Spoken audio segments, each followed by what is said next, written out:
संकटा माता का नाम आप लोगों ने सुना होगा। उनकी महिमा बहुत ही अपरंपार है। उनके पूजा में कई कथाएं होती हैं, जिसमें से एक कथा ये भी है। मैं आप लोग के सामने उनका गुणगान करने जा रही हूँ, सुनिए उसको। एक राजा थे, उनके बेटे की शादी थी। उसके बाद बारात लेकर के वो गए।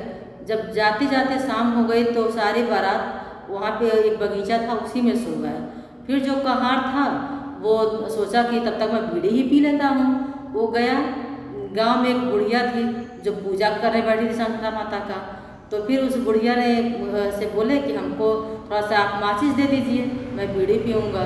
बुढ़िया कही कि बाबू, मैं तुमको माचिस तो दे रही हूँ, लेकिन तुम जरा जाओ और मेरा एक सामान छूट गया है दुकान पर, उसको लेते आओ, क्योंकि माता जी का मैं पूजा चढ़ाने जा रही हूँ और पूजा पर से उठ नहीं सकती हूँ।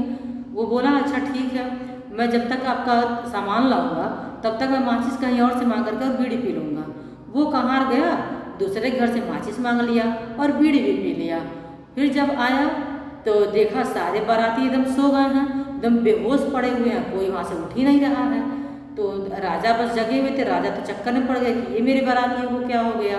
अब राजा गए, पूछे कि उस कहार से कि तुम ही जगे थे, बताओ ऐसा क्या हुआ कि मेरे सारे बाराती एक साथ सो गए, एक साथ बेहोश पड़े हुए हैं।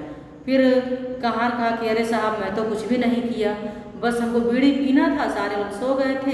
गांव में गया मैं, वहाँ पे जब गया तो एक बुढ़िया कथा कह रही थी। उस बुढ़िया से मैं माचिस मांगा बीड़ी पीने के लिए। फिर बुढ़िया ने बोली कि जरा मेरा सामान छूट गया है, भूजा और गुड़, तुम जा कर के लेते आओ। तो मैं सोचा जब तक मैं भूजा गुड़ लाने जाऊँगा मार्केट में, तब तक मैं दूसरे के वहाँ से आगे मांग करके पी लूँगा। फिर मैं गया और दूसरे घर से आगे मांग करके बीड़ी अपना पी लिया। बस यही मैं किया। तो जा कर के उस बुढ़िया से पूछिए साहब। अब वो कहार के साथ राजा चल पड़े, गए उस नगरे में तो देखे एक बुढ़िया बैठी हुई थी। वही बुढ़िया जो उससे कही हुई थी वही वहाँ पर बैठी थी। पूछे कि हे माता जी, आप ऐसा क्या की हैं, मेरे सारे बाराती बेहोश पड़े हुए हैं।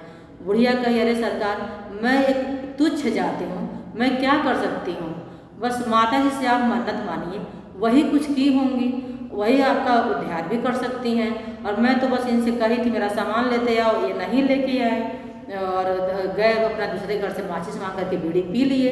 बस मैं यही क्यों, फिर अपना सामान तो ला करके मैं कथा कही ली अपना। तो राजा बोले कि अब इसके लिए बताइए हम उपाय क्या करें।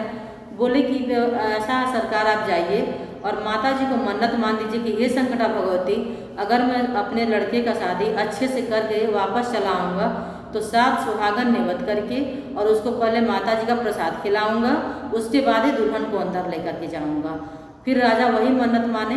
जब गए तो देखे बगीचे में सारी बारात उठ करके बैठ गई।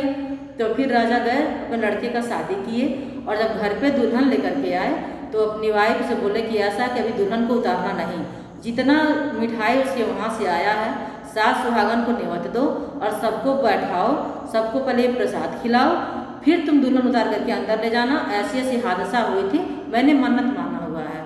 तो रानी बोली ठीक है। अब वो 7 सुहागन को बुलाई, सबको जितना लड्डू बतासा आया था दुल्हन के वहाँ से सारा खिलाई 7 सुहागन को बुला करके। उसके बाद जब खिला ली फिर तब उनको मतलब संतुष्टि मिल गई कि हाँ माता जी में बहुत शक्ति है।